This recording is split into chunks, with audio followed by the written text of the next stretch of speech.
10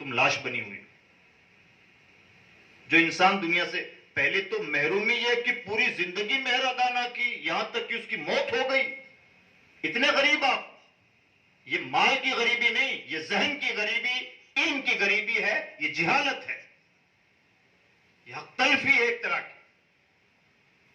لہذا پہلی ذمہ داری تو یہ بنتی ہے کہ جو بھی مہر مقرر ہوا وہ مہر جلد سے جلد, کوئی ضروری نہیں کہ نکاح کی محفل میں, اچھی بات ہے نکاح کی محفل میں ادا کر دیا جائے, بہت اچھی بات. نہ ادا کیا جا سکے تو جب تک ادا کیا جا سکے ادا کیا جانا چاہیے. اس میں بہت زیادہ تاخیر عقل مندی بھی نہیں ہے اور شریعت کے تقاضوں کے بھی خلاف. دوسری بات, مہر میں جہالت اور پائی جاتی ہے. ہم نے 786 روپے مہر مقرر کی ہیں. جناب 786 روپے میں آپ کی شادی میں شاید ہی کوئی ایسا فنکشن ہوگا جو 786 میں نپٹ جا رہا ہو, اور وہ اہم ترین فنکشن جس کے لیے سب کچھ آپ نے اتنا تام جام کیا ہے اس کو 786 میں نپٹانا چاہتے ہیں. 786 مہر بن ہی نہیں رہا. 33 گرام چاندی 786 روپے میں نہیں آتی.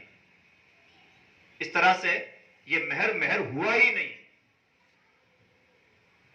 تو پہلی جہالت مہر نہ دینا, دوسری جہالت میت سے مہر معاف کروانا, تیسری جہالت نہایت ہلکا مہر مقرر کر لینا. تو مہر پہلا حق ہے عورت کا, اس سلسلے میں یہ باتیں خیال میں رکھیں. مہر کے بعد عورت کا دوسرا حق شوہر پر یہ ہے کہ شوہر اسے برابر خرچہ دے.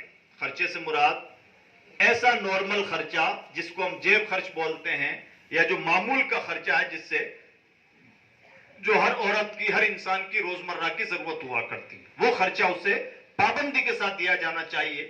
اب وہ ہزاروں میں بات کریں تو چاہے 2000 ہو کہ 5000 ہو کہ 10,000. اور اس میں طریقہ کیا ہے؟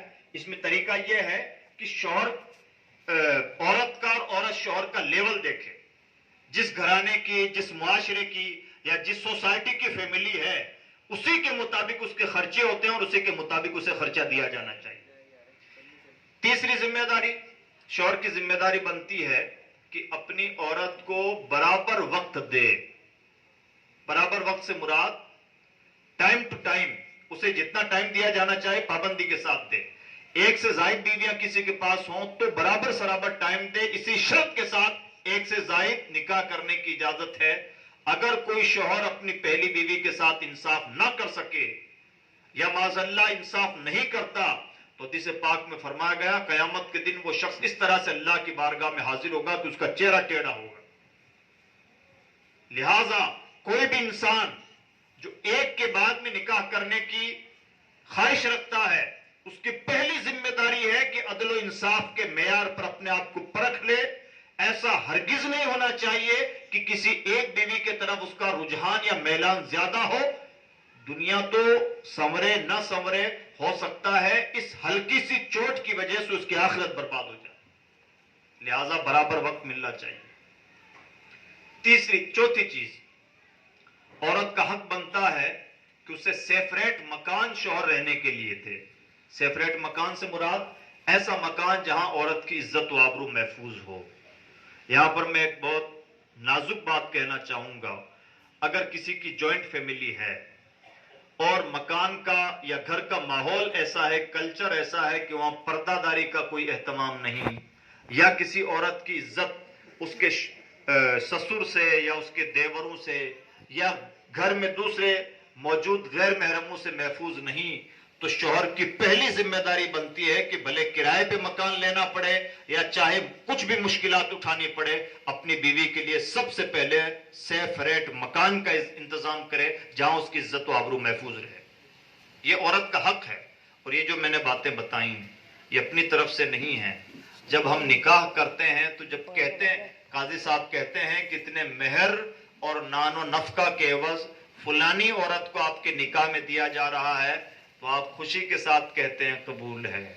اس قبول ہے میں صرف عورت قبول نہیں ہوتی, اس کے تمام خرچے اور لوازمات بھی قبول ہوتے ہیں. نان و نفقہ کی وضاحت ہوتی ہے تو یہ نان و نفقے کا مطلب ہے. اس میں اگر کوئی کمی کوتاہی کرتا ہے تو اللہ کی بارگاہ میں اس سے مواخذہ ہوگا. یہ شوہر پر اس کی بیوی کے بڑے بڑے حقوق ہیں. اب ایک اور بڑا حق کیا ہے؟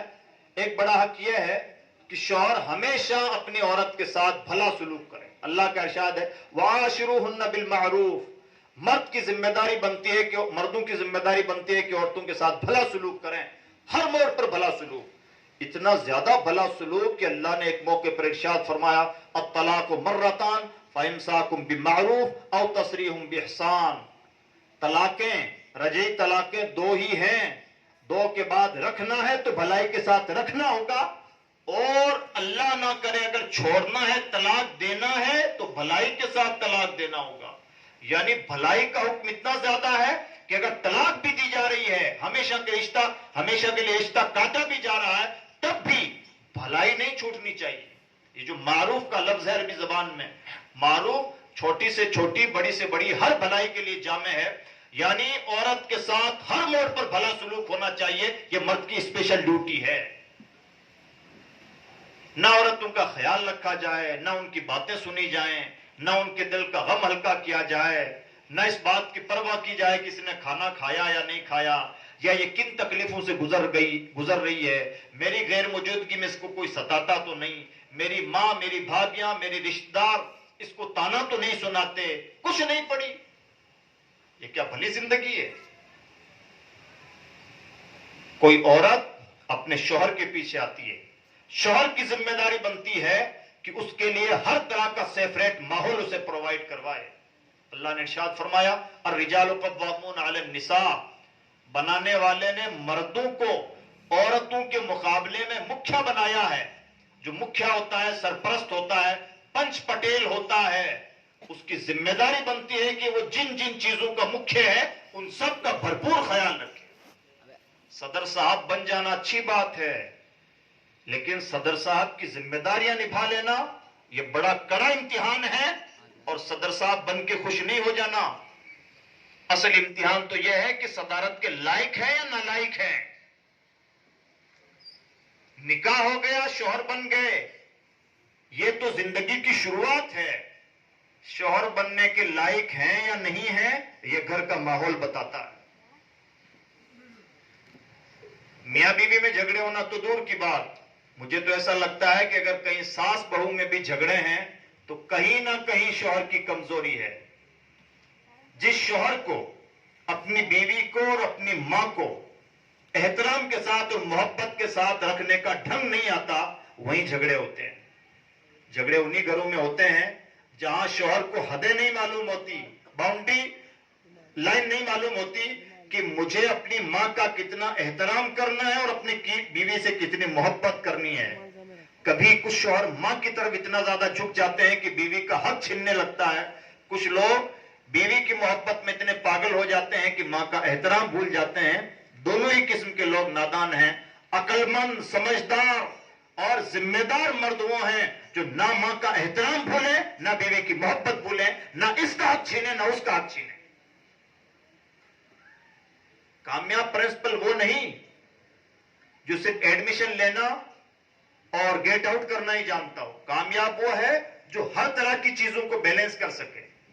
اچھائیاں برائیاں ہر طرح کی چیزیں ساتھ ساتھ چلتی ہیں. کامیاب مینیجر وہ نہیں جو کسی امپلائی کو رکھ لے یا باہر کر دے. یہی تو آپشن نہیں ہوتے ہیں، اس کے علاوہ بھی بہت سارے آپشن ہوتے ہیں کہ ہر طرح سے تمام ملازمین کو لے کے چلنا. کامیاب صدر وہ ہوتا ہے جو کمیٹی کے اور محلے کے علاقے کے تمام لوگوں کو بیلنس بنا کے رکھ سکے، اور کوئی لیپا پوتی والا بیلنس نہیں. میں پھر یہاں پر عرض کرنا چاہوں گا، بیلنس میں ہمارے یہاں کیا ہوتا ہے؟ کسی نے کسی کو تھپڑ مار دیا، بھائی تم بھی معاف کر دو، تم بھی چھوڑ دو، اور ادھر ادھر کی دعائیاں دے کر دونوں کو گلے ملا دیا. کام تو آپ نے گلے ملانے والا ٹھیک کیا ہے، لیکن بہت زیادہ عقل مندی اور سمجھداری کا کام نہیں. جس کی غلطی تھی اسے احساس دلایا جائے کہ آپ نے غلط کیا ہے، اور مظلوم کو احساس دلایا جائے کہ تمہیں تمہارا حق ملا ہے، اس کے بعد میں گلے ملایا جائے. یہ عقل مندی بھی ہے اور یہ سمجھداری بھی ہے. ایک طرفہ لپا پوتی کی باتیں کر دینا، سب کو خوش رکھ کے چلنے والا مزاج